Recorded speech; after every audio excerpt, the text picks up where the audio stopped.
ওস্তাদ, আজকে তো সারাদিনে একটা মুরগি শিকার করতে পারলাম না। আরে আজকে তো কপালটাই খারাপ রে, কার মুখ দেখে বাইরে হইছে। মুরগিটার অবস্থা ভালো না, কালকে সকাল সকাল বাইরে হইছে। ভাবতেছি এবার একটা বিএমডব্লিউ কেনা দরকার। আগের যে ল্যাম্বরগিনিটা ছিল ওইটা এখন স্লো হয়ে গেছে, আর আমার আব্বু যে টাকা আছে ওই টাকা বেচলে আমার টাকার কোনো অভাবই হবে না। ভাই আপনার কথাই ঠিক আছে, বাট আমার তো মাল পয়সা গেছি। হ্যাঁ দেখেন এটা তো এটা ধরিস না। লাঠি চলতো লাঠি। লসরা করো সুদা মাইরা দেব। আমার সাথে চল। একদম চিল্লাপাল্লা করার চেষ্টা করবে না, নাইলে গুলি করে মেরে ফেলবে। आतंक दूर सलाम बाबू भाई। যা যা যা। মাল পাইছি এটা। এটা রে বা।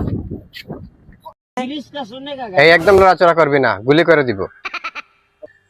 এই অত কথা বলিস না রে, ওকে বল গার্ডিয়ানকে কল দিতে। টাকা লাগবে আর 50 লাখ। এই মোবাইল বাইর কর। হাত তো বাদ, আমি ফোন কেমনে বাইন করব? মোবাইল বাইর কর। কল দিয়া লাভ নাই, 1 টাকাও পাইবা না তোমরা। এক কল লাগা। ভাই আর কতক্ষণ বসবেন? চলেন না বাসায় চলে যাই। ওই যে এটা বাইরে হইয়া গেল, এখনো তো আসে নাই। দেখি আসে নাকি, একটু সময় অপেক্ষা Incoming করি। voice call from Abid. Call You আসতেছে। are on Sim Vodafone. এখন আবার এত রাতে কে কল দিল? হ্যালো।